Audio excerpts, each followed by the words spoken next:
अगर उस दिन बीरबल चुप रहता तो अकबर महान कहलाता, लेकिन इंसान कभी नहीं बन पाता। ये कहानी है उस एक बात की जिसने सत्ता नहीं, सोच बदल दी। तो चलिए कहानी की ओर चलते हैं। अकबर उस दिन असामान्य रूप से शांत था। दरबार भरा हुआ था, मगर उसकी आंखें किसी पर नहीं टिक रही थीं। सामने खड़े सूबेदार, सेनापति, मंत्री सब बोल रहे थे, पर शब्द बादशाह तक पहुंच ही नहीं पा रहे थे। पिछले कई महीनों से अकबर भीतर ही भीतर बदल रहा था। सत्ता बढ़ रही थी, पर मन सिकुड़ रहा था। हर फैसला अब शक से भरा होता, हर मुस्कान के पीछे डर छुपा लगता। उसी दिन एक युवक को दरबार में लाया गया। साधारण कपड़े, थका हुआ चेहरा, आंखों में डर नहीं, बस सच्चाई की थकान। आरोप था कि उसने शाही कर में हेराफेरी की है। सबूत अधूरे थे, मगर दरबार की हवा में पहले से सजा लिखी जा चुकी थी। अकबर ने बिना ऊपर देखे कहा, जो राज्य को धोखा दे उसे जीने का अधिकार नहीं। तभी बीरबल आगे बढ़ा। न कोई व्यंग्य, न मुस्कान, बस एक शांत स्वर। जहांपना, क्या आप आज एक प्रश्न सुनेंगे? उत्तर नहीं, बस प्रश्न। अकबर ने पहली बार नजर उठाई। पूछो। बीरबल बोला, क्या राज्य व्यक्ति से बड़ा होता है या व्यक्ति से बना होता है? दरबार सन्न रह गया। अकबर चुप रहा। फिर बोला, राज्य बड़ा होता है। बीरबल ने सिर झुकाया। तो फिर जहांपना, अगर राज्य व्यक्ति से बड़ा है तो राज्य को व्यक्ति की सच्चाई से डर क्यों लगता है? ये वाक्य तीर की तरह लगा। अकबर ने आदेश दिया कि युवक को अभी दंड ना दिया जाए। दरबार समाप्त हुआ, मगर अकबर के भीतर कुछ टूट गया था। रात को अकबर नींद में भी जाग रहा था। उसे अपने पिता की आवाज सुनाई दे रही थी, शासन तलवार से नहीं, न्याय से चलता है। सुबह होते ही उसने बीरबल को बुलाया, अकेले में। तुमने कल मुझे रोका क्यों? बीरबल बोला, क्योंकि जहांपना, आप बदल रहे हैं, और बदलाव अगर डर से आए तो वो विनाश लाता है। अकबर चौंक गया। तुम मुझसे ऐसे बोलते हो? बीरबल शांत रहा। मैं बादशाह से नहीं, उस इंसान से बोल रहा हूं जो कभी लोगों की आंखों में देखकर फैसला करता था। अकबर गुस्से में उठा, फिर बैठ गया। मैं क्या करूं बीरबल, हर तरफ धोखा है। बीरबल ने जमीन से एक साधारण पत्थर उठाया, खुरदुरा, बेरंग। जहांपना, ये पत्थर क्या है? पत्थर? और अगर इसे तराश दिया जाए तो कीमती बन सकता है।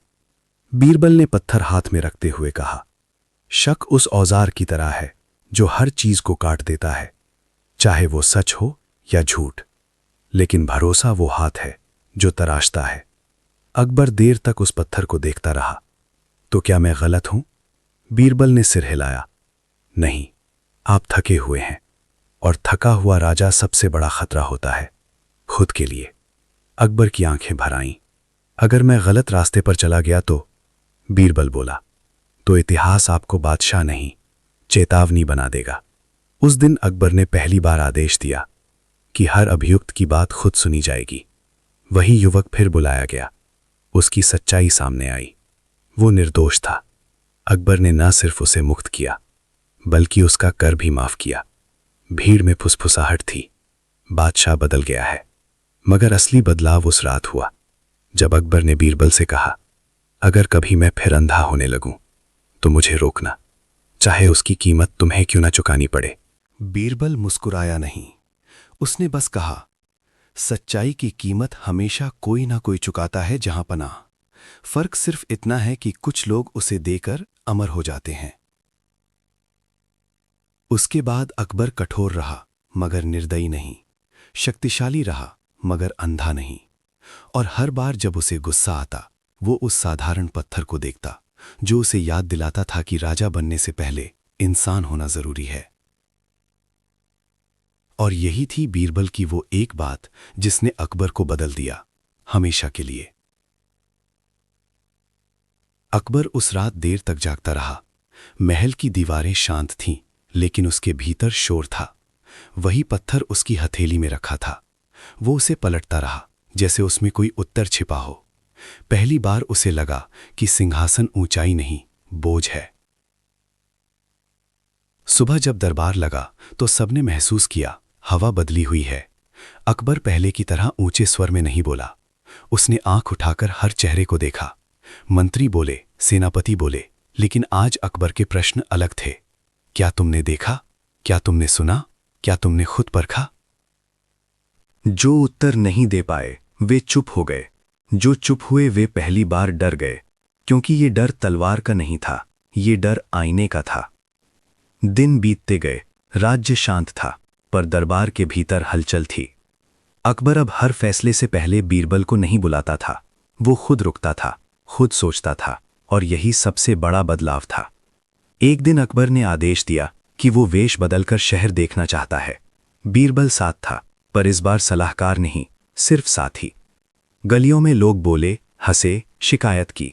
किसी ने नहीं जाना कि सुनने वाला कौन है। एक बूढ़ा बोला, राजा अच्छा है, पर दूर हो गया है। अकबर ठिठक गया, दूर कैसे? बूढ़ा हंसा, ऊंचाई से आवाज साफ नहीं आती।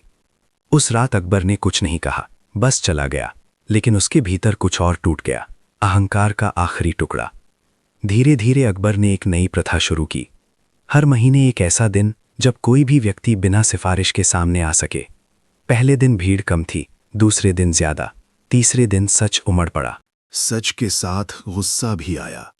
एक दिन अकबर ने एक सैनिक को सजा सुनाई, तुरंत, बिना पूरी बात सुने। दरबार फिर से सन्न हो गया। सबने बीरबल की ओर देखा। बीरबल आगे नहीं बढ़ा, वो वहीं खड़ा रहा। अकबर का स्वर कांपा। तुम कुछ कहोगे नहीं? बीरबल बोला, अगर आज मैं बोलूं तो आप नहीं सुनेंगे, और अगर आप नहीं सुनेंगे तो मेरी बात पत्थर से भी हल्की होगी। अकबर की आंखें झुक गईं। तो कब बोलोगे? जब आप खुद से सवाल पूछेंगे। उस रात अकबर सो नहीं पाया। सुबह होते ही उसने उसी सैनिक को बुलाया, पूरी बात सुनी, सजा बदली। दरबार में किसी ने ताली नहीं बजाई, मगर इतिहास ने सांस ली। वर्ष बीते, अकबर का नाम फैलता गया, लेकिन अब वो नाम डर से नहीं, भरोसे से बोला जाता था। बीरबल बूढ़ा होने लगा, उसकी चाल धीमी पर दृष्टि और गहरी। एक शाम अकबर ने कहा, जब तुम नहीं रहोगे तब मुझे कौन रोकेगा? बीरबल ने कहा, जिस दिन आपको रोकने के लिए किसी और की जरूरत पड़े, उस दिन आप फिर भटक चुके होंगे। अकबर हंसा नहीं, उसने सिर झुका दिया। अंतिम दिनों में बीरबल बहुत कम बोलता था। एक दिन उसने वही पुराना पत्थर अकबर के हाथ में रखा और कहा, अब ये पत्थर नहीं है तो क्या है? ये आपकी याद है कि आप कौन थे और कौन बने। कुछ ही समय बाद बीरबल चला गया। दरबार रोया, राज्य शोक में डूबा।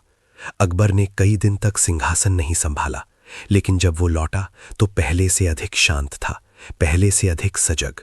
उसने कभी बीरबल का नाम लेकर आदेश नहीं दिया, मगर हर निर्णय में उसकी आवाज गूंजती रही। और वर्षों बाद जब अकबर भी इतिहास बना, लोगों ने कहा, वो महान इसलिए नहीं था कि उसके पास शक्ति थी, वो महान इसलिए था क्योंकि उसने एक दिन शक्ति को खुद से छोटा कर दिया था। और कहीं ना कहीं उस कहानी के भीतर एक साधारण आदमी की एक साधारण बात समय से भी भारी होकर खड़ी रही। बीरबल के जाने के बाद महल की दीवारें पहले जैसी ही थीं, मगर उनके बीच की हवा बदल गई थी। अकबर अब अकेला था, पर असहाय नहीं। वो जान गया था कि असली कमी किसी व्यक्ति की नहीं होती, बल्कि उस दृष्टि की होती है जो व्यक्ति छोड़ जाता है। पहले दिन उसने दरबार नहीं लगाया, दूसरे दिन भी नहीं, तीसरे दिन मंत्री घबराने लगे। राज्य बिना आदेश के भी चल रहा था, और यही बात सबसे ज्यादा डराने वाली थी। चौथे दिन अकबर आया, ना सिंहासन पर बैठा, ना मुकुट पहना, सब खड़े रहे, वो खड़ा रहा। आज से उसने कहा, मैं ऊपर नहीं बैठूंगा, अगर बात करनी है तो बराबरी से होगी। किसी ने विरोध नहीं किया, क्योंकि विरोध करने का साहस सिर्फ उसी के पास होता है जो भीतर से स्वतंत्र हो, और अकबर अब स्वतंत्र हो रहा था। समय बदला, नए सेनापति आए, कुछ तेज थे, कुछ महत्वाकांक्षी। एक दिन एक सेनापति ने कहा, जहां पना, भय के बिना शासन कमजोर हो जाता है। अकबर ने देखा, देर तक देखा, और भय के साथ शासन अंत में क्या बन जाता है। कोई उत्तर नहीं आया। उसी वर्ष अकाल पड़ा, अन्न कम था, शिकायतें ज्यादा।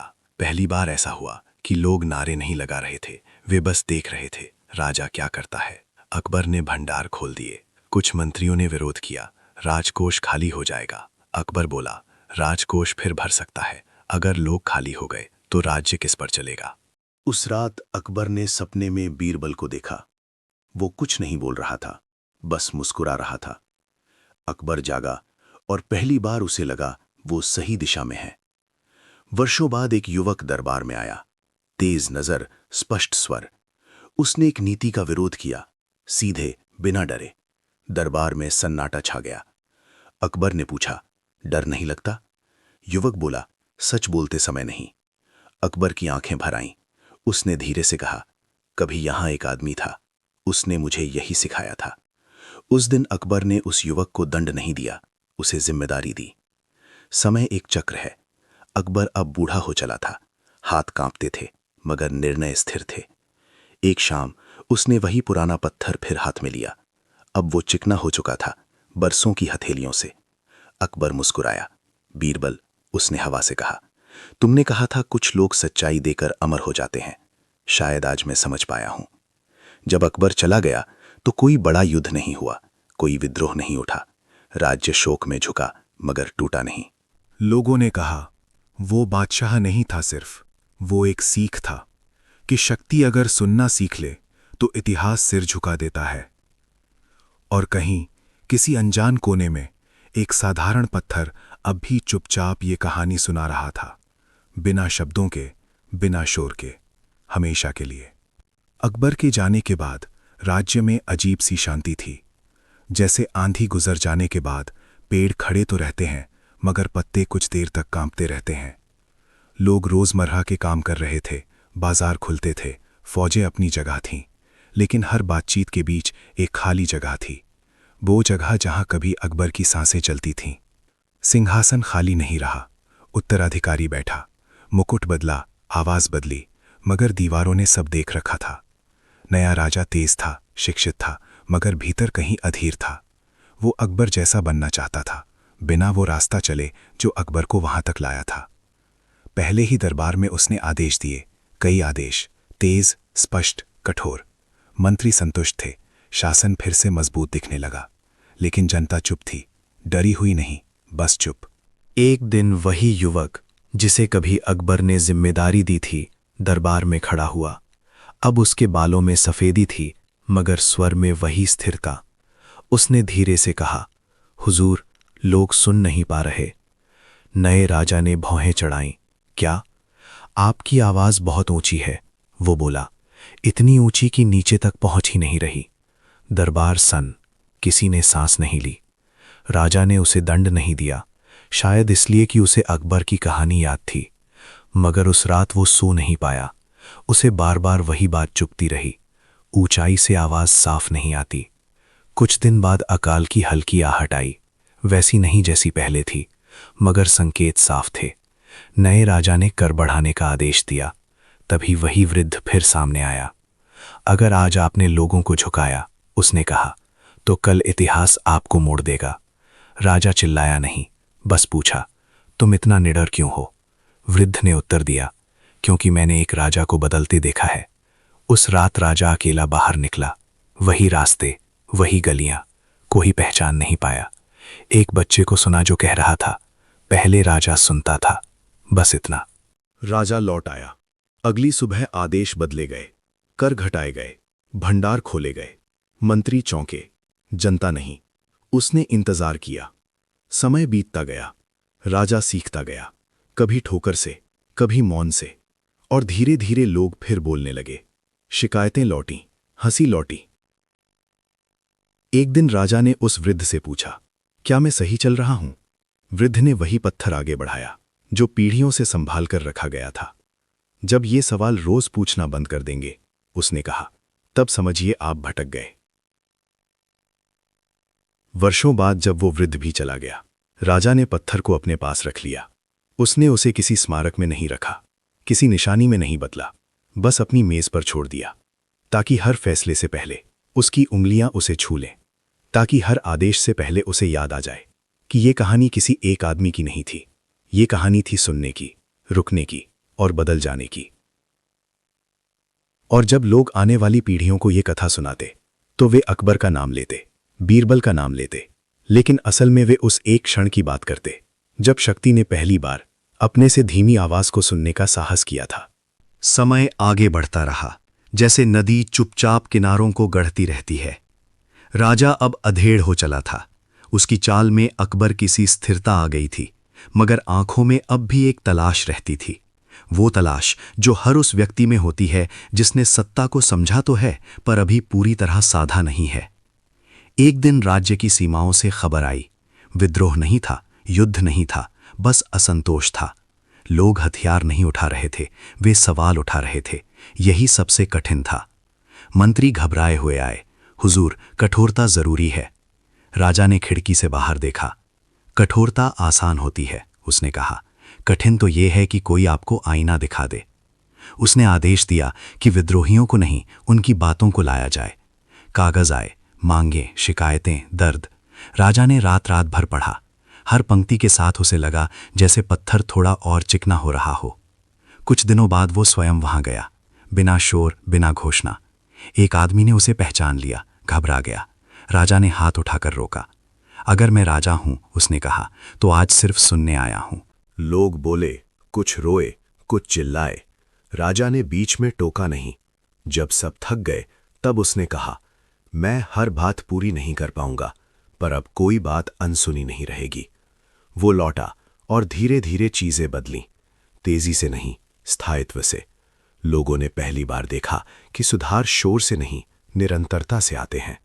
उसी समय दरबार में एक नया बालक आया, बुद्धिमान, उत्सुक। उसने पत्थर को देखा और पूछा, ये क्या है? राजा मुस्कुराया। ये वो सवाल है जो मुझे राजा बनाए रखता है। बालक ने कहा, मैं भी इसे छू सकता हूं? राजा ने पत्थर उसके हाथ में रख दिया। जब तुम इसे समझ लोगे, उसने कहा, तब छूना नहीं पड़ेगा। वर्षों बाद वही बालक बड़ा हुआ। उसने किताबें पढ़ीं, युद्धों के किस्से सुने, पर सबसे ज्यादा उसने मौन सीखा। वो जानता था कि सबसे भारी विरासत सिंहासन नहीं, ये समझ है कि सत्ता अस्थायी होती है, असर स्थायी। अंत के दिनों में राजा बहुत कम बोलता था। एक शाम उसने पत्थर खिड़की पर रखा। सूरज ढल रहा था। अगर मैं कुछ छोड़कर जा रहा हूं, उसने हवा से कहा, तो वो ये नहीं कि कैसे राज किया जाए, बल्कि ये कि कैसे सुना जाए। जब वो चला गया, राज्य ने फिर शोक मनाया, मगर इस बार डर नहीं था, सिर्फ जिम्मेदारी थी। और कहानी यूं ही आगे बढ़ती रही, राजाओं से आगे, नामों से आगे, एक पत्थर से दूसरे हाथ तक, एक सवाल से दूसरी पीढ़ी तक। क्योंकि कुछ कथाएं समाप्त नहीं होती, वे बस अगली आवाज की प्रतीक्षा करती हैं, जो सुनने का साहस करे। समय अब नामों से आगे निकल चुका था। लोग याद नहीं रखते थे कि किस वर्ष कौन राजा बना, किस दिन कौन गया। उन्हें बस ये याद रहता था कि कभी एक ऐसा दौर भी था जब सत्ता बोलने से पहले सुनती थी। यही स्मृति अब इस राज्य की असली पहचान बन चुकी थी। नए राजा के राज्यारोहण के समय कोई भव्य उत्सव नहीं हुआ। न ढोल बजे, न लंबी घोषणाएं हुईं। बस एक शांत सुबह थी, जिसमें सूरज वैसे ही निकला जैसे हर दिन निकलता है। राजा ने मुकुट पहना, मगर सिर झुकाकर। उसने पहला आदेश नहीं दिया, उसने पहला प्रश्न पूछा, आज लोग क्या कह रहे हैं? दरबार चौंका। ये प्रश्न उन्होंने पहले भी सुना था, पर हर बार सुनने पर वो नया लगता था। मंत्री बोले, दूत बोले, लेकिन राजा ने हर उत्तर के बाद एक ही बात दोहराई, क्या ये सुना हुआ है या समझा हुआ? धीरे धीरे दरबार की भाषा बदलने लगी। अब शब्दों में जल्दबाजी नहीं थी, फैसलों में विराम आने लगा, और जहां विराम आता है वहीं से विवेक जन्म लेता है। राज्य के दूर दराज इलाकों में लोग बदलाव महसूस करने लगे। कर वही थे, कानून वही थे, लेकिन व्यवहार बदल गया था। अधिकारी अब सिर्फ आदेश नहीं सुनाते थे, वे कारण भी बताते थे। और सबसे बड़ी बात, वे शिकायत लिखते समय नाम पूछते थे, मगर बोलते समय आंखों में देखते थे। समय बीतता गया। एक दिन राज्य की सीमाओं पर संकट आया, बाहर से नहीं, भीतर से। कुछ युवाओं को लगा कि ये शांति कमजोरी है। उन्हें लगा कि बिना भय के कोई शासन टिक नहीं सकता। वे इकट्ठा हुए, उन्होंने भाषण दिए, उन्होंने नारे लगाए। उनके शब्दों में आग थी, लेकिन दिशा नहीं थी। मंत्री फिर घबराए, हुजूर, अब कठोरता जरूरी है। राजा चुप रहा। उसने पत्थर को हाथ में लिया, अब वो लगभग चमकने लगा था, इतने वर्षों की हथेलियों से, इतने सवालों से। अगर मैं आज इन्हें कुचल दूं, राजा बोला, तो ये शहीद बन जाएंगे, और अगर मैं इन्हें सुन लूं, तो शायद इंसान रह जाएं। उसने उन्हें बुलाया, बिना सैनिकों के, बिना दीवारों के। युवा आए, क्रोधित, उद्दंड। राजा ने कहा, जो कहना है कहो, लेकिन एक एक करके। पहला बोला, दूसरा चिल्लाया, तीसरा रोया। शब्द निकलते गए, भीतर की उलझन बाहर आती गई। राजा ने बीच में कुछ नहीं कहा। जब आखिरी युवक थककर चुप हुआ, तब राजा बोला, तुम्हें लगता है कि हम कमजोर हैं क्योंकि हम सुनते हैं, लेकिन याद रखो, सुनने वाला ही तय करता है कि कब बोलना है। उस दिन कोई गिरफ्तारी नहीं हुई, कोई सजा नहीं दी गई, लेकिन कुछ युवाओं की आंखों में पहली बार शर्म आई, और शर्म परिवर्तन की पहली सीढ़ी होती है। राज्य में फिर शांति लौटी, मगर अब ये शांति सीखी हुई थी, दी हुई नहीं। राजा बूढ़ा होने लगा, उसके बाल सफेद हो गए, हाथ कांपने लगे। एक दिन उसने अपने उत्तराधिकारी को बुलाया। वो अभी युवा था, तेज था, सवालों से भरा हुआ। राजा ने उसे पत्थर दिया, इसे संभाल कर रखना। युवक ने पूछा, ये सिर्फ पत्थर क्यों है, कोई ग्रंथ क्यों नहीं? राजा मुस्कुराया, क्योंकि ग्रंथ उत्तर देते हैं, ये पत्थर सवाल पूछता है। वर्षों बाद जब वो राजा भी चला गया, तो लोगों ने देखा, राज्य नहीं डगमगाया, कोई विद्रोह नहीं हुआ, कोई अराजकता नहीं फैली। ऐसा लगा जैसे व्यवस्था अब किसी एक व्यक्ति पर नहीं, एक समझ पर टिकी हो। पीढ़ियां बदलीं, कहानियां बदलीं। कुछ लोग इस कथा को बढ़ा चढ़ाकर सुनाने लगे, कुछ ने इसे सरल कर दिया, लेकिन हर रूप में एक बात समान रही कि कभी किसी ने यह समझ लिया था कि सत्ता का सबसे बड़ा गुण नियंत्रण नहीं, आत्मसंयम है। दूर किसी गांव में एक वृद्ध अपने पोते को यह कहानी सुनाता था। तो फिर राजा महान था? बच्चे ने पूछा। वृद्ध ने सिर हिलाया। राजा नहीं, वो क्षण महान था जब उसने सुना। बच्चे ने जमीन से एक पत्थर उठाया, उसे हथेली में घुमाया। क्या ये वही पत्थर है? वृद्ध हंसा। नहीं, लेकिन सवाल वही है, और यही वो बिंदु था जहां कहानी फिर से शुरू हो जाती थी, हर बार, हर पीढ़ी में। क्योंकि कुछ कथाएं लिखी नहीं जाती, वे जिया जाती हैं, और जब तक कोई सुनने को तैयार है, तब तक ये महागाथा चलती रहती है। समय अब इतनी दूर निकल आया था कि लोग उसे गिनना छोड़ चुके थे। वर्षों को अब संख्याओं में नहीं, घटनाओं में पहचाना जाता था। वो साल जब नदी पीछे हटी, वो समय जब लोग बोलने लगे, वो दौर जब राजा ने पहली बार चुप्पी को शासन का हिस्सा बनाया। इतिहास की किताबों में नाम बदलते रहे, मगर एक अदृश्य धारा हर पीढ़ी के नीचे बहती रही, उसी तरह जैसे जमीन के नीचे पानी बहता है। दिखता नहीं, मगर सब कुछ उसी पर टिका होता है। उस पीढ़ी का राजा युवा था, उम्र में नहीं, सोच में। उसने बचपन से कहानियां सुनी थीं, पत्थर की, सवालों की, उस परंपरा की जो उसे विरासत में मिली थी। मगर उसने ये भी देखा था कि समय बदल चुका है। अब लोग सिर्फ राजा की आंखों में नहीं देखते थे, वे एक दूसरे की आंखों में भी देखने लगे थे। ये बदलाव सुखद था, लेकिन असहज भी, क्योंकि जब लोग बराबरी से देखने लगते हैं तो सत्ता को अपना चेहरा पहचानना पड़ता है। राजा ने शासन संभालते ही पहला आदेश जारी नहीं किया, उसने पहला पत्र लिखा, राज्य के हर कोने में। उसमें कोई नियम नहीं था, कोई चेतावनी नहीं थी, बस एक पंक्ति थी, अगर तुम्हें लगे कि कुछ गलत है तो बोलो। लोगों ने पहले विश्वास नहीं किया, कुछ ने इसे परीक्षा समझा, कुछ ने चाल। लेकिन धीरे धीरे पत्र आने लगे, शिकायतें नहीं, कहानियां। किसी ने लिखा कि अधिकारी अब भी नहीं सुनता, किसी ने लिखा कि डर तो नहीं है पर उम्मीद भी अधूरी है। किसी ने पहली बार यह स्वीकार किया कि उसे आज़ादी से ज्यादा दिशा चाहिए। राजा हर पत्र खुद नहीं पढ़ सकता था, लेकिन हर पत्र का उत्तर पढ़ता था, जो उत्तर दिया जाना था, जो बदलाव किया जाना था। उसने एक नई परंपरा शुरू की, हर निर्णय के साथ उसका कारण सार्वजनिक किया जाता। लोग पहली बार जानने लगे कि उनके जीवन से जुड़े फैसले कैसे लिए जाते हैं। ये जानना सुखद भी था और भारी भी, क्योंकि अब जिम्मेदारी सिर्फ राजा की नहीं रही थी। उसी समय राज्य के भीतर एक नया विचार जन्म ले रहा था। कुछ लोग कहने लगे, अगर राजा सुनता है तो हमें भी सुनना चाहिए। अगर सत्ता सवाल झेल सकती है तो समाज क्यों नहीं? गांवों में सभाएं होने लगीं, लोग झगड़ते थे, बहस करते थे, फिर चुप हो जाते थे। ये चुप्पी डर की नहीं थी, सोच की थी। लेकिन हर बदलाव के साथ विरोध आता है। कुछ पुराने कुलीनों को लगा कि उनकी पकड़ ढीली हो रही है। वे खुले विद्रोह पर नहीं गए, उन्होंने अफवाहों का सहारा लिया। उन्होंने कहा कि ये सुनने वाला शासन कमजोर है, कि सवाल पूछने से अनुशासन टूटता है, कि शांति दरअसल सुस्ती है। राजा तक ये सब पहुंचा। उसने प्रतिक्रिया नहीं दी। उसने उन लोगों को भी बुलाया। वही शांत कक्ष, वही बिना हथियारों की मुलाकात। तुम्हें डर किस बात का है? राजा ने पूछा।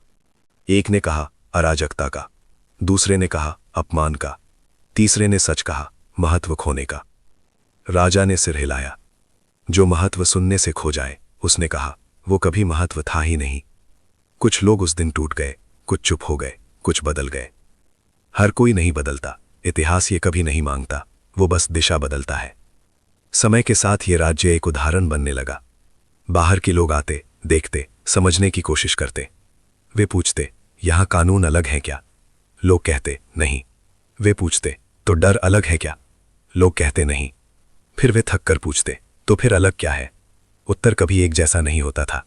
कोई कहता, यहां राजा सवाल से नहीं डरता। कोई कहता, यहां चुप्पी को भी जगह मिलती है। कोई कहता, यहां पत्थर बोलता नहीं, लेकिन बहुत कुछ याद दिलाता है। राजा अब अधेड़ हो चला था। उसके बालों में सफेदी, आंखों में गहराई। वो अक्सर अकेला टहलता।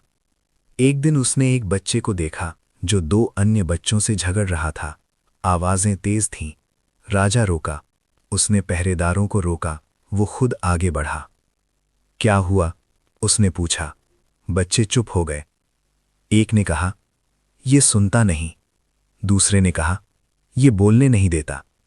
राजा बैठ गया जमीन पर। तो फिर तुम तीनों क्या हो? बच्चे उलझ गए। हम साथ हैं। राजा मुस्कुराया।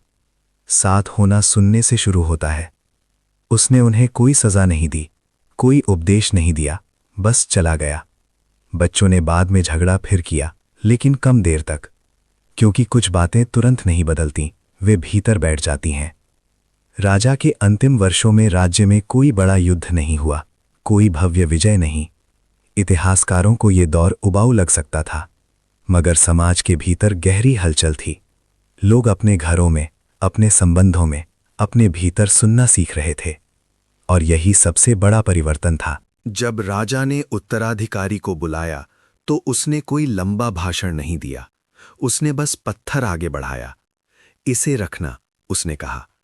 युवक ने पूछा, अगर ये खो गया तो? राजा ने पहली बार जोर से हंसते हुए कहा, तो समझ लेना कि तुम्हें इसकी जरूरत नहीं रही। राजा के जाने के बाद राज्य फिर शोक में डूबा, मगर ये शोक डर का नहीं था, ये कृतज्ञता का था। लोगों ने उसकी मूर्तियां नहीं बनाई, उन्होंने उसकी आदतें अपनाई। पीढ़ियां आगे बढ़ीं, समय ने नए प्रश्न दिए, नई चुनौतियां आईं। कभी कभी ये परंपरा डगमगाई, कभी कभी किसी ने सुनना छोड़ दिया, तब संघर्ष हुए, गलतियां हुईं, लेकिन हर बार कहीं ना कहीं कोई खड़ा हुआ और बोला, रुको, पहले सुनो। और बस वहीं से कहानी फिर चल पड़ी। क्योंकि ये किसी राजा की कथा नहीं थी, ये उस साहस की कथा थी जो शक्ति को धीमा होने की अनुमति देता है। और जब तक कोई एक व्यक्ति भी सवाल को हथियार नहीं, दर्पण समझता रहेगा, तब तक ये महागाथा अंतहीन रहेगी। समय अब केवल आगे नहीं बढ़ रहा था, वो भीतर उतर रहा था। जैसे इतिहास ने तय कर लिया हो कि अब उसे राजाओं की जरूरत नहीं, बल्कि मनुष्यों की परीक्षा लेनी है।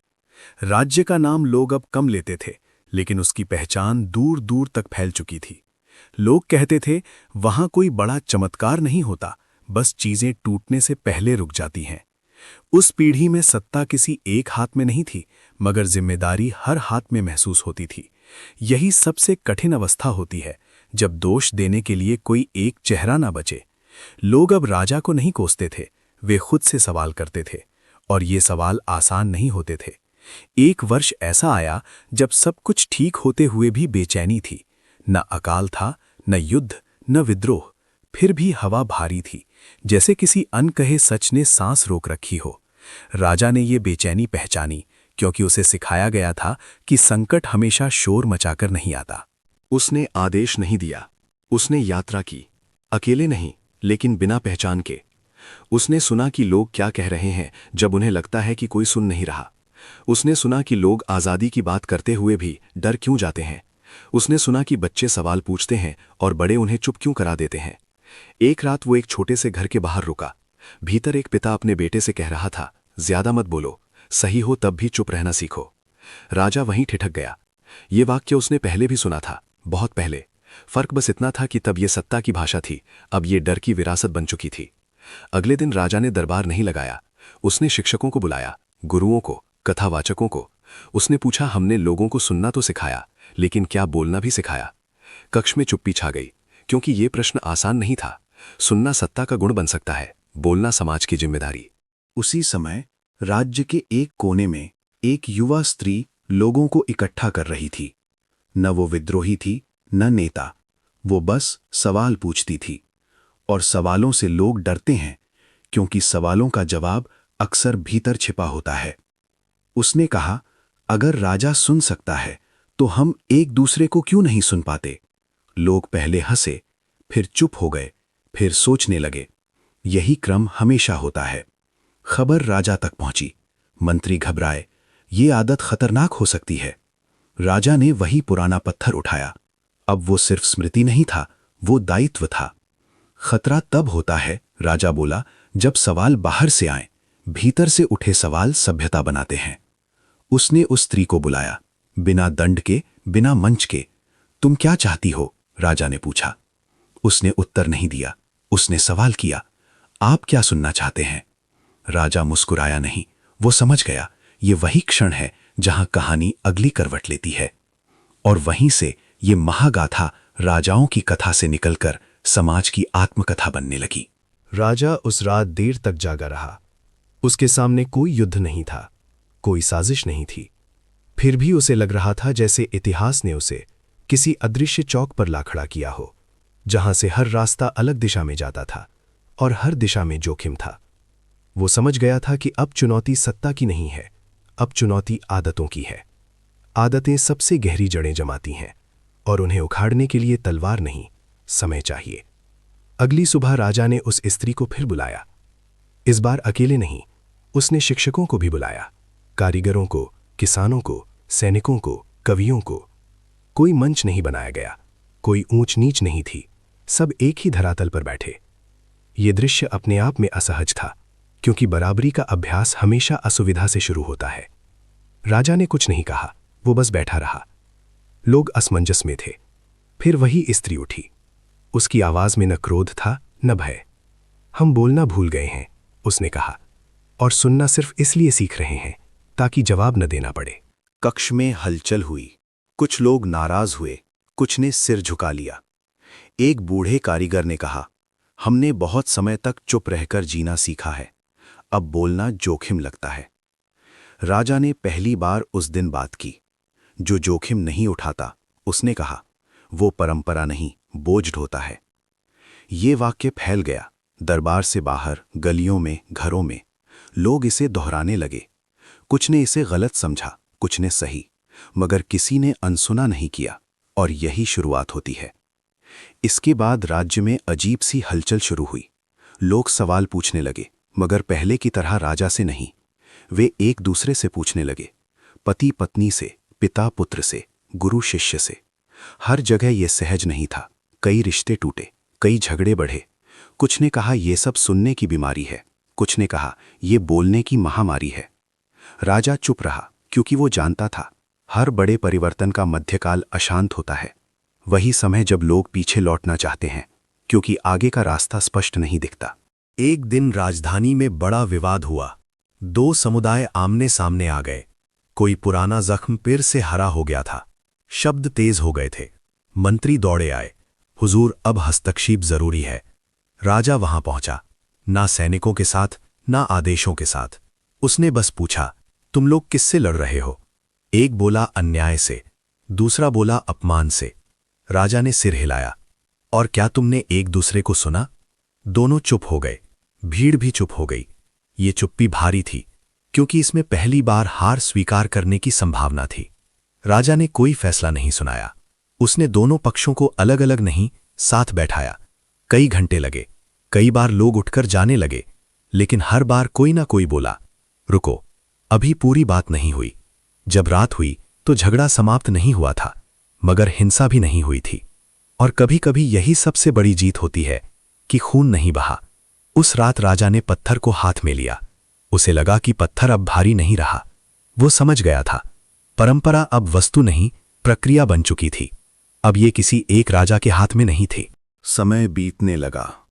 इस दौर को बाद में लोग उलझनों का समय कहने लगे, क्योंकि सब कुछ साफ नहीं था, लेकिन भीतर कुछ गहराई से बदल रहा था। बच्चे अब सवाल पूछते थे और उन्हें डांटा नहीं जाता था। उन्हें उत्तर नहीं मिलते थे, लेकिन संवाद मिलता था। राजा बूढ़ा हो रहा था। उसे ये चिंता नहीं थी कि उसके बाद कौन बैठेगा। उसे ये चिंता थी कि उसके बाद लोग रुकेंगे या नहीं, सुनेंगे या नहीं, बोलेंगे या नहीं। एक शाम वो उसी स्त्री से फिर मिला। क्या हमने गलती कर दी? राजा ने पूछा। उसने पहली बार उत्तर दिया, अगर सवाल बचा है तो गलती नहीं हुई। राजा ने आंखें बंद कर लीं। उसे पहली बार थकान नहीं, शांति महसूस हुई। और यहीं से ये महागाथा एक नए अध्याय में प्रवेश कर गई, जहां सत्ता पीछे हटती है और समाज अपने ही सवालों के सामने खड़ा होना सीखता है। समय अब बहसों से आगे बढ़ चुका था। बहसें शोर पैदा करती हैं, लेकिन बदलाव तब आता है जब शोर के बाद लोग अपने भीतर लौटते हैं। राज्य उसी दौर से गुजर रहा था। बाहर से देखने वाले कहते थे कि यहां कुछ भी स्थिर नहीं है। हर बात पर चर्चा, हर निर्णय पर प्रश्न, हर रिश्ते में संवाद। लेकिन भीतर एक नई स्थिरता जन्म ले रही थी। ऐसी स्थिरता जो जड़ नहीं होती, जो चलती रहती है। राजा अब बहुत कम बोलता था। वो बैठकर सुनता रहता, जैसे कोई नदी के किनारे बैठकर बहते पानी को देखता है। कभी कभी कोई आकर उससे पूछता, आप कुछ कहेंगे नहीं? वो हल्के से कहता, मैं कह चुका हूं, अब मेरी बारी नहीं है। उस स्त्री का प्रभाव बढ़ता जा रहा था, लेकिन वो कभी आगे नहीं आई। न उसने नेतृत्व मांगा, न स्वीकार किया। वो बस जहां जरूरत होती वहां बैठ जाती। लोग उसे पहचानते थे, पर उसका नाम नहीं लेते थे। जैसे कुछ लोग नाम से नहीं, उपस्थिति से जाने जाते हैं। एक दिन राज्य के सबसे पुराने न्यायालय में एक मुकदमा आया। साधारण नहीं था, 2 पीढ़ियों से चला आ रहा विवाद। पहले राजा आते, फैसला सुनाते और मामला शांत हो जाता, लेकिन सुलझता नहीं। इस बार न्यायाधीश ने फैसला देने से मना कर दिया। उसने कहा, मैं सुन सकता हूं, पर तय नहीं कर सकता। ये अभूतपूर्व था। लोग भड़क गए। तो फिर न्याय का अर्थ क्या है? उस स्त्री ने पहली बार अदालत में बोलने की अनुमति मांगी। न्याय वो नहीं जो कोई और दे, उसने कहा, न्याय वो है जिसे स्वीकार किया जाए। मामला महीनों चला, थकान आई, क्रोध आया, लेकिन अंततः दोनों पक्ष एक समाधान पर पहुंचे। किसी ने पूरी जीत नहीं पाई, लेकिन दोनों ने हार भी नहीं मानी। जब वे बाहर निकले तो लोग समझ गए, ये फैसला नहीं था, ये परिवर्तन था। राजा ने उस दिन पत्थर को एक संदूक में बंद नहीं किया, उसने उसे खुले में रखा। अब इसे छुपाने की जरूरत नहीं, उसने कहा, अब ये डराता नहीं। समय के साथ राजा बीमार पड़ने लगा। शरीर साथ छोड़ने लगा, लेकिन चेतना साफ थी। अंतिम दिनों में उसके पास लोग कम आते थे। वो चाहता भी नहीं था। बस कभी कभी बच्चे आते, सवाल पूछते। वो उन्हें उत्तर नहीं देता। वो उनसे कहता, ये सवाल अपने साथ रखो। एक रात उसने उस स्त्री को बुलाया। मेरे जाने के बाद राजा ने धीमे स्वर में पूछा, अगर लोग फिर चुप हो गए तो? उसने कहा, तो ये परंपरा टूटेगी नहीं, क्योंकि अब ये परंपरा नहीं रही, ये आदत बन चुकी है। राजा मुस्कुराया। ये उसकी अंतिम मुस्कान थी। उसके जाने के बाद कोई घोषणा नहीं हुई, कोई बड़ा शोक नहीं। लोग कुछ देर रुके, फिर अपने काम पर लौट गए, जैसे वे जानते हो अब रुकना नहीं है। वर्षों बाद कोई ये तय नहीं कर पाया कि इस महागाथा का नायक कौन था। कुछ ने कहा वो पहला राजा, कुछ ने कहा वो स्त्री, कुछ ने कहा वो पत्थर। लेकिन जो सच था वो ये कि नायक कोई एक नहीं था। नायक वो क्षण था जब कोई व्यक्ति अपने भीतर उठे सवाल से भागा नहीं। और यही कारण था कि ये कहानी कभी पूरी नहीं हुई, क्योंकि हर बार कहीं ना कहीं कोई ना कोई रुकता है, सुनता है और पूछता है, क्या मैं सही हूं? और जब तक ये प्रश्न जीवित है, तब तक ये महागाथा चलती रहेगी। समय ने अब अपना रंग बदल लिया था। पहले वो राजाओं के साथ चलता था, फिर समाज के साथ, और अब वो व्यक्ति के भीतर उतर आया था। राज्य वही था, लोग भी वही थे, लेकिन देखने की दृष्टि अलग हो चुकी थी, जैसे किसी ने आईना बाहर से उठाकर भीतर रख दिया हो। राजा के जाने के बाद कई वर्षों तक कोई ये तय नहीं कर पाया कि सत्ता वास्तव में किसके पास है। सिंहासन पर लोग बैठे, आदेश निकले, नियम बने, मगर वे सब किसी ढांचे की तरह थे। असली हलचल उन जगहों पर थी जहां कोई आदेश नहीं पहुंचता, घर के भीतर, रिश्तों के बीच, मन के कोनों में। उस स्त्री को लोग अब भी याद करते थे, मगर उसने खुद को इतिहास से अलग कर लिया था। वो किसी गांव में, किसी छोटे से घर में रहती थी। लोग कभी कभी उससे मिलने आते, पूछते अब क्या करें। वो बस कहती, पहले ये समझो कि तुम क्या कर रहे हो। एक दिन एक युवक उसके पास आया, आंखों में बेचैनी थी। मुझे लगता है, उसने कहा, कि ये सब व्यर्थ है। लोग सुनते हैं, बोलते हैं, फिर भी वही गलतियां दोहराते हैं। स्त्री ने उसे देर तक देखा। क्या तुमने कभी नदी को देखा है? उसने पूछा। हाँ, वो हर साल किनारे तोड़ती है, फिर भी बहती रहती है। क्या तुम उसे व्यर्थ कहोगे? युवक चुप हो गया। उसी समय राजधानी में एक नई समस्या उभर रही थी। लोग अब सत्ता से नहीं डरते थे, लेकिन एक दूसरे से टकराने लगे थे। हर कोई अपनी बात कहने लगा था। सुनना कम हो गया था। यह स्वाभाविक था। जब आवाज मिलती है तो शोर भी आता है। नए शासक घबराए। ये स्वतंत्रता अराजकता बन रही है, उन्होंने कहा। लेकिन इस बार कोई राजा नहीं था जो पत्थर उठाकर संकेत दे। अब पत्थर हर किसी के भीतर था, और यही कठिन था, क्योंकि अब कोई एक दिशा नहीं थी, बल्कि कई रास्ते थे। एक दिन शहर के बीचों बीच बड़ा विवाद खड़ा हो गया। लोग जमा हो गए। शब्द तेज थे, हाथ उठने ही वाले थे। तभी एक वृद्ध आगे आया। उसकी आवाज कांप रही थी, मगर साफ थी। रुको, उसने कहा, हमने बोलना सीखा है, अब फिर से सुनना सीखना होगा। लोग रुके। सब नहीं, मगर काफी लोग।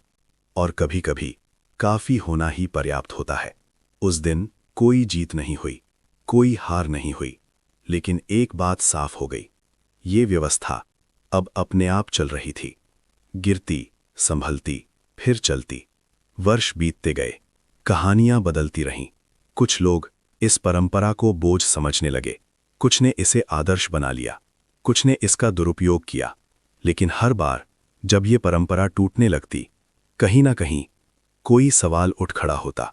कभी किसी बच्चे के मुंह से, कभी किसी बूढ़े की चुप्पी से, कभी किसी असफलता से। और वही सवाल सबको रोक देता। क्या हमने सच में सुना? इतिहासकारों ने बाद में इस युग को नाम देने की कोशिश की। कोई सहमत नहीं हुआ, क्योंकि ये युग किसी घटना से नहीं, एक प्रक्रिया से पहचाना जाता था। और शायद यही उसकी सबसे बड़ी जीत थी। क्योंकि जब कोई कहानी किसी एक नाम में कैद ना हो सके, जब कोई विचार किसी एक व्यक्ति का मोहताज ना रहे, तब समझ लेना चाहिए वो कहानी अब समाप्त नहीं होगी। वो हर उस क्षण में जिंदा रहेगी जब कोई व्यक्ति रुककर अपने भीतर झांकने का साहस करेगा। समय अब कहानी नहीं रहा था, वो आदत बन चुका था। जैसे सांस लेना, जिसे कोई याद नहीं रखता, पर जिसके बिना कुछ भी संभव नहीं। राज्य के लोग अब ये नहीं कहते थे कि ये परंपरा है, वे बस ऐसा करते थे। वे रुकते थे, वे सुनते थे, और कभी कभी बहुत कठिन क्षणों में वे मान लेते थे कि वे गलत हो सकते थे। पर यही सबसे खतरनाक मोड़ होता है, क्योंकि जब कोई व्यवस्था सामान्य हो जाती है, तब लोग ये भूलने लगते हैं कि उसे बचाए रखने के लिए सतर्कता चाहिए। धीरे धीरे कुछ आवाजें उठने लगीं, धीमी, मीठी, लेकिन भीतर से खोखली। इतना सोचना कमजोरी है, हर बात पर रुकना समय की बर्बादी है, कभी कभी चुप कराना जरूरी होता है। ये बातें मंचों से नहीं आईं, ये बातें बातचीत में आईं, और वही बातें सबसे गहरी चोट करती हैं। एक नया वर्ग उभरा। वे खुले विरोधी नहीं थे, वे खुद को इस परंपरा का उत्तराधिकारी कहते थे। वे कहते, हम भी सुनते हैं, लेकिन सिर्फ उन्हीं को जो पहले से सहमत हों। वे कहते, हम संवाद चाहते हैं, लेकिन सीमाओं के भीतर। धीरे धीरे लोगों ने महसूस किया कि सुनना फिर से चयन बनता जा रहा है। उसी समय बहुत दूर एक साधारण जगह पर एक शिक्षक बच्चों के साथ बैठा था। वो उन्हें कुछ पढ़ा नहीं रहा था, वो उन्हें चुप बैठना सिखा रहा था। आवाज बाहर नहीं, उसने कहा, भीतर सुनो। एक बच्चा बोला, भीतर क्या? शिक्षक रुका। यही प्रश्न असली था। भीतर वो, उसने कहा, जो तुम्हें तुरंत सही लगने से रोकता है। ये बात बच्चों को समझ नहीं आई, पर समझ कभी तुरंत नहीं आती, वो बस जगह बना लेती है। राजधानी में उसी समय एक बड़ा निर्णय लिया जाना था। तेज, निर्णायक, लोकप्रिय। लोग चाहते थे कि ये तुरंत हो। चर्चा हो चुकी थी, या ऐसा माना जा रहा था। शासकों ने सोचा कि अब रुकना कमजोरी लगेगा। तभी एक पुरानी आवाज फिर उभरी। कोई बड़ा नाम नहीं, कोई पद नहीं, बस एक नागरिक। क्या हमने आखिरी बार सुना है? उसने पूछा, या बस बोलते चले गए हैं? ये प्रश्न सभा में नहीं गूंजा, ये सवाल घरों में गूंजा, और यही कारण था कि वो खतरनाक था। निर्णय टल गया। कुछ लोग नाराज हुए, कुछ राहत में रोए, कुछ ने कहा यह सब बेकार है। लेकिन एक बात हुई, लोगों ने महसूस किया कि उनके रुकने की क्षमता अभी मरी नहीं है। समय बीतता गया। वो वर्ग जो सुनने को नियंत्रित करना चाहता था, धीरे धीरे कमजोर पड़ गया, क्योंकि नियंत्रण टिकता नहीं अगर लोग भीतर से असहमत हों, और अब लोग भीतर झांकना सीख चुके थे। वर्षों बाद जब इस दौर को याद किया गया, तो किसी ने इसे संकट नहीं कहा, किसी ने इसे सुधार भी नहीं कहा। किसी ने बस इतना कहा, ये वो समय था जब हमने लगभग सुनना छोड़ दिया था। और लगभग शब्द ही सबसे महत्वपूर्ण था, क्योंकि कहानी यहीं खत्म नहीं होती। किसी शाम किसी घर में कोई बच्चा अपने माता पिता से कहता है, आप मेरी बात सुन ही नहीं रहे। और माता पिता रुक जाते हैं, सिर्फ एक पल के लिए। लेकिन वही पल पूरी महागाथा को फिर से जीवित कर देता है। क्योंकि ये कथा राजाओं की नहीं थी, ये कथा निर्णयों की भी नहीं थी। ये कथा थी उस छोटे से साहस की, जब कोई व्यक्ति अपने सही होने की जल्दी छोड़कर दूसरे को पूरी तरह सुनने का जोखिम उठाता है। और जब तक ये जोखिम कोई उठाता रहेगा, तब तक ये महागाथा कभी समाप्त नहीं होगी। समय ने अब करवट नहीं ली, वो थम सा गया था। जैसे किसी लंबी यात्रा के बाद यात्री कुछ देर खड़ा होकर सांस लेता है, ये देखने के लिए कि वो कहाँ पहुंचा है। समाज भी उसी ठहराव में था, ना आगे बढ़ने की हड़बड़ी, ना पीछे लौटने की चाह, बस एक सजग मौन, जिसमें हर कदम सोच कर रखा जाता था। लोग अब ये नहीं पूछते थे कि सही क्या है, वे ये पूछते थे कि ईमानदार क्या है। फर्क सूक्ष्म था, लेकिन गहरा। सही होना अक्सर बाहर से तय होता है, ईमानदार होना भीतर से, और भीतर की आवाज सुनने में समय लगता है। एक दिन राज्य के एक दूरस्थ हिस्से में छोटा सा हादसा हुआ। कोई बड़ा अपराध नहीं, कोई हिंसा नहीं, बस एक गलतफहमी जो बढ़ते बढ़ते संबंधों को तोड़ने लगी। पहले ऐसे मामलों में लोग ऊपर देखते थे, किसी अधिकारी की ओर, किसी व्यवस्था की ओर। इस बार लोगों ने एक दूसरे की ओर देखा। वे इकट्ठा हुए। कोई मंच नहीं था, कोई तय वक्ता नहीं। हर कोई बोल सकता था, लेकिन हर कोई बोल नहीं रहा था। कुछ लोग चुप थे और उनकी चुप्पी सुनी जा रही थी। यही नया था। एक वृद्ध बोला, पहले हम निर्णय चाहते थे, अब हम समझ चाहते हैं।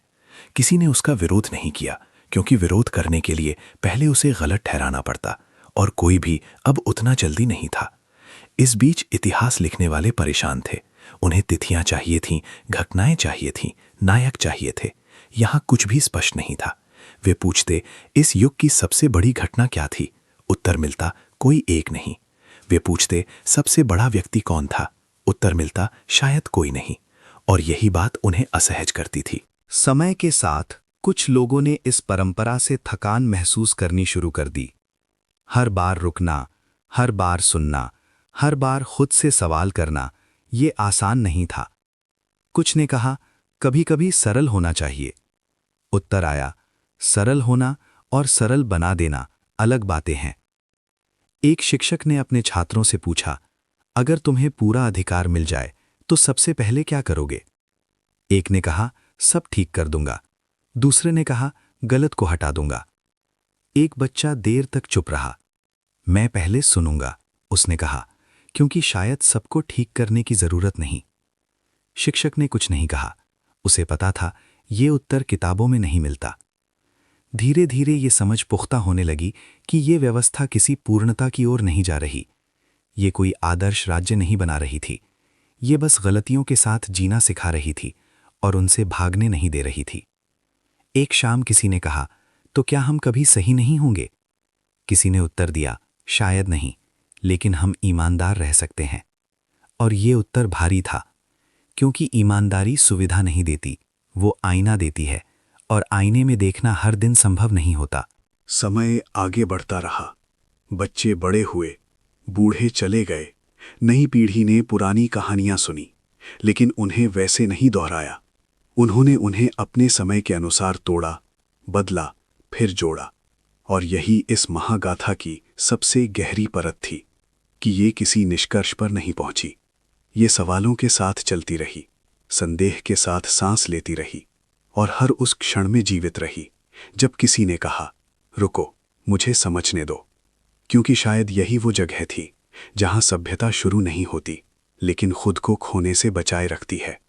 समय अब किसी धारा की तरह नहीं बह रहा था। वो जमीन में रिस चुका था, दिखाई नहीं देता था, पर हर जगह मौजूद था। लोग उसे महसूस करते थे, अपने निर्णयों में, अपने पश्चाताप में, और उस अजीब सी हल्की घबराहट में जो तब होती है जब कोई सही होने से ज्यादा सच्चा होना चाहता है। इस दौर में सबसे बड़ा परिवर्तन ये नहीं था कि लोग क्या कर रहे थे, बल्कि ये था कि वे क्या नहीं कर रहे थे। वे जल्दी निष्कर्ष पर नहीं पहुंचते थे, वे तुरंत पक्ष नहीं चुनते थे, और सबसे कठिन, वे हर सवाल का जवाब मांगने की जिद छोड़ चुके थे। एक दिन राज्य के बीचों बीच एक सभा हुई। कोई संकट नहीं था, कोई विवाद नहीं था, फिर भी लोग इकट्ठा हुए। किसी ने पूछा, हम यहाँ क्यों हैं? किसी ने उत्तर नहीं दिया, और पहली बार ये असुविधाजनक नहीं लगा। एक वृद्ध स्त्री जो बहुत समय से बस सुनती आई थी, बोली, शायद इसलिए कि अब हम साथ चुप रह सकते हैं।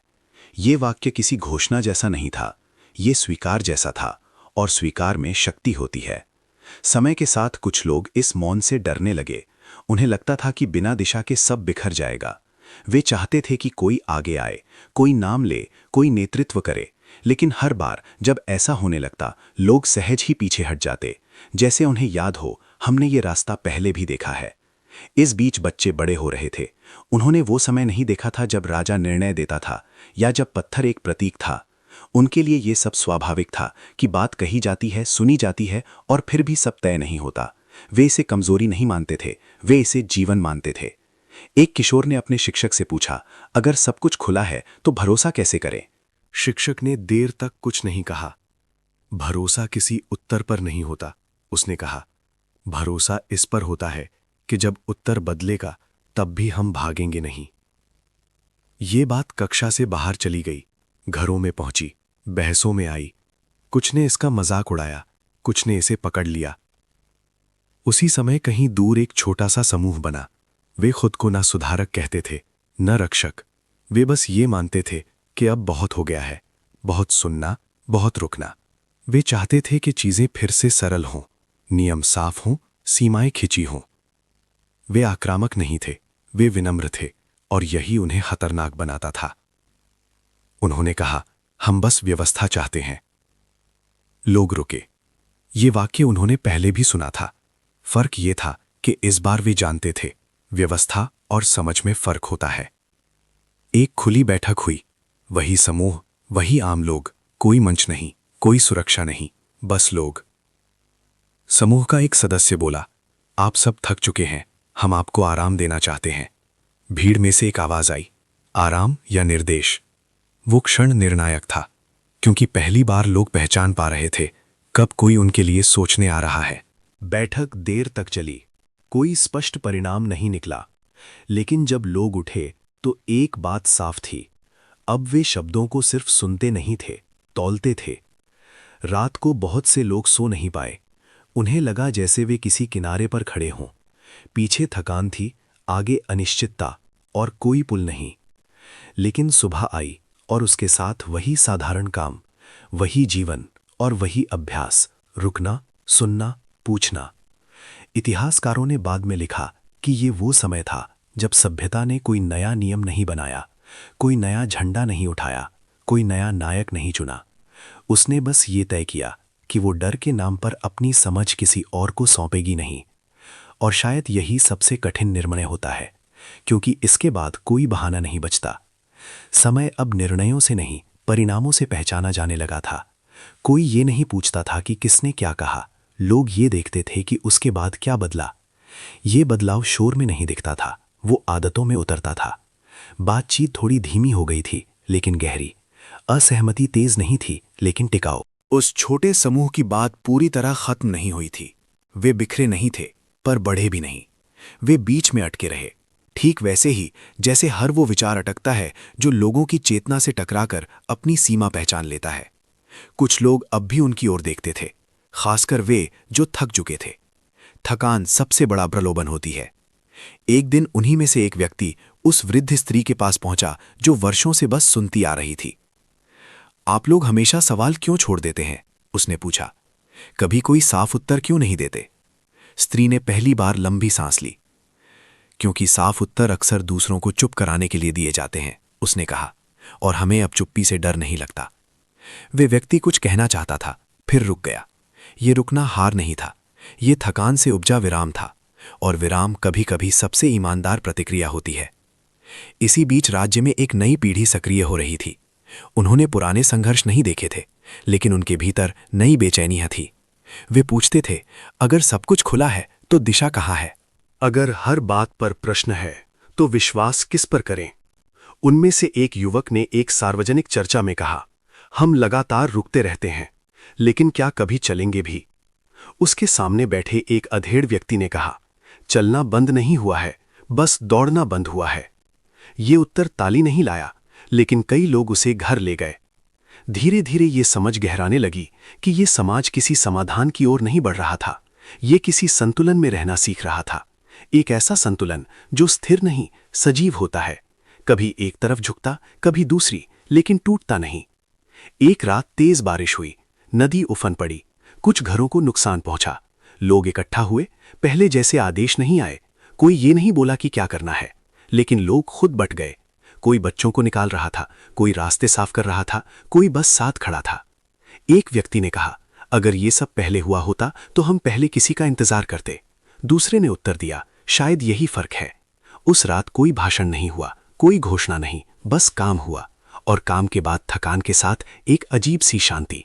कुछ समय बाद वही युवक जिसने चलने की बात कही थी, उस स्त्री के पास आया। शायद मैं समझने लगा हूं, उसने कहा। दिशा कोई तीर नहीं होती, वो आदत होती है। स्त्री ने सिर हिलाया। और आदतें तब बनती हैं, उसने कहा, जब कोई देख नहीं रहा होता। समय आगे बढ़ता रहा, लोग गलतियां करते रहे, कभी कभी वे बहुत बड़ी भी थीं, लेकिन फर्क ये था कि अब गलती छुपाने की जल्दी नहीं होती थी। लोग रुकते थे, देखते थे, स्वीकार करते थे। ये सब सुंदर नहीं था, लेकिन सच्चा था। और शायद इसी सच्चाई ने इस महागाथा को जीवित रखा, क्योंकि ये कहानी कभी ये दावा नहीं करती थी कि अब सब ठीक हो गया है। ये बस इतना कहती थी, अगर कुछ टूटे तो भागो मत, रुको और देखो कि तुम उसमें कहाँ खड़े हो। समय अब सवालों से भी आगे निकल चुका था। सवाल अब उतने तेज नहीं रहे थे जितने वे कभी थे। वे भीतर बैठ गए थे, जैसे पुरानी कोई आदत जो बिना बताए अपना काम करती रहती है। लोग अब ये नहीं जताते थे कि वे सोच रहे हैं, वे बस सोचते थे, और यही सबसे बड़ा बदलाव था। इस दौर में सबसे कठिन बात ये नहीं थी कि क्या सही है और क्या गलत।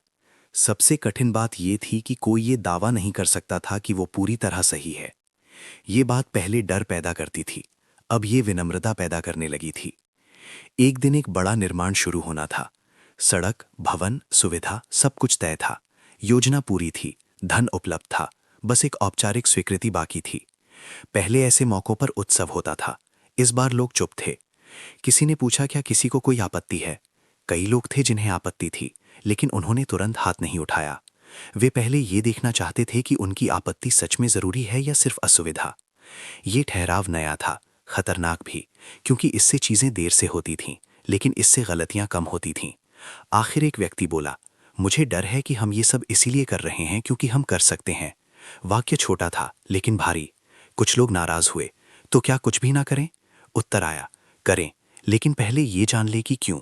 निर्माण रुका नहीं, वो बदला। थोड़ा छोटा हुआ, थोड़ा धीमा हुआ, लेकिन जब वो बना तो किसी को उसे अपनाने में कठिनाई नहीं हुई, क्योंकि वो थोपा नहीं गया था। इसी समय उस छोटे समूह के कुछ लोग फिर सामने आए। इस बार वे शांत थे। उनके भीतर का आग्रह टूट चुका था।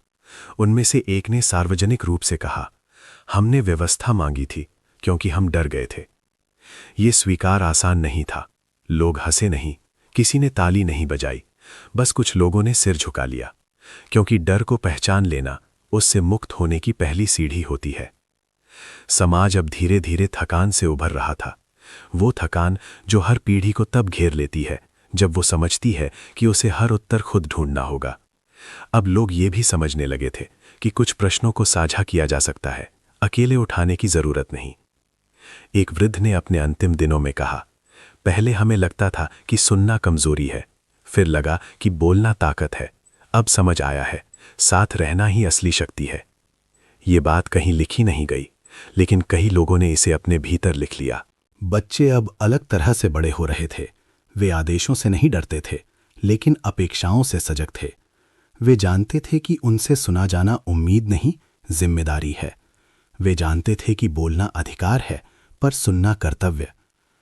एक बच्ची ने अपनी मां से पूछा, अगर सब लोग सोचते रहें तो गलती कौन करेगा? मां मुस्कुराई। हम सब, उसने कहा, और यही ठीक है। समय ने एक और चक्र पूरा किया। ना कोई पतन हुआ, ना कोई स्वर्ण युग आया, बस जीवन चलता रहा, थोड़ा जागरूक, थोड़ा असहज, थोड़ा सच्चा। और इस महागाथा का यही सत्य था कि इसका उद्देश्य कभी पूर्णता नहीं था। इसका उद्देश्य था कि जब भी मनुष्य फिर से जल्दबाजी में खुद को सही मानने लगे, तो कहीं ना कहीं कोई धीमी सी आवाज उठे और कहे, रुको, अभी सब सुना नहीं गया है। समय ने आखिरकार वो रूप ले लिया जिसे किसी नाम की जरूरत नहीं होती। वो न नया था न पुराना, वो बस था, जैसे हवा, कभी तेज कभी ठहरी हुई, मगर हमेशा मौजूद। इस समाज ने अब ये मान लिया था कि कोई अंतिम उत्तर नहीं आएगा, कोई आखिरी घोषणा नहीं होगी, कोई ऐसा दिन नहीं होगा जब सब कुछ स्थायी रूप से सही हो जाएगा। और इसी स्वीकार में उन्हें शांति मिली थी। लोग अब भविष्य की कल्पना किसी आदर्श चित्र की तरह नहीं करते थे। वे उसे एक अभ्यास की तरह देखते थे, रोज किया जाने वाला, कभी ठीक से कभी लड़खड़ाते हुए। उन्हें यह डर नहीं था कि वे फिर गलती करेंगे, उन्हें बस ये डर था कि कहीं वे रुकना भूल ना जाएं। एक दिन कोई बड़ा आयोजन नहीं हुआ, कोई संकट नहीं आया, कोई सभा नहीं बुलाई गई, बस एक साधारण दिन था। लोग अपने काम पर जा रहे थे, बच्चे खेल रहे थे, बुजुर्ग धूप में बैठे थे। और उसी साधारणता में इस महागाथा का अंतिम अर्थ छिपा था। एक वृद्ध जो बहुत समय से बहुत कुछ देख चुका था, अपने घर के बाहर बैठा था। पास ही एक बच्चा पत्थरों से खेल रहा था। वो उन्हें जोड़ता फिर तोड़ देता। वृद्ध ने पूछा, क्या बना रहे हो? बच्चे ने कहा, कुछ नहीं, बस देख रहा हूं क्या टिकता है। वृद्ध मुस्कुराया, उसने कुछ नहीं कहा। उस क्षण में न राजा था, न परंपरा, न इतिहास, फिर भी सब कुछ मौजूद था। सुनने की आदत, रुकने का साहस, ये मान लेने की विनम्रता कि मैं गलत हो सकता हूं। अगर कोई बाहर से पूछता कि इस पूरी यात्रा का निष्कर्ष क्या है, तो कोई साफ उत्तर नहीं मिलता। कोई कहता ये सब बहुत धीमा था, कोई कहता यही इसकी ताकत थी, कोई कहता ये कभी पूरा ही नहीं हुआ। और शायद वे सब सही होते, क्योंकि कुछ कहानियां इसीलिए समाप्त नहीं होती ताकि वे हर पीढ़ी में नए सिरे से जिम्मेदारी बन सकें। ये महागाथा किसी विजय पर खत्म नहीं हुई, ये किसी हार पर भी खत्म नहीं हुई। ये उस क्षण पर आकर ठहरी जहां मनुष्य अपने भीतर उठती जल्दबाजी को पहचान ले और उसे थोड़ी देर के लिए रोक ले, बस उतनी ही देर जितनी देर में दूसरे की आवाज़ पूरी हो सके।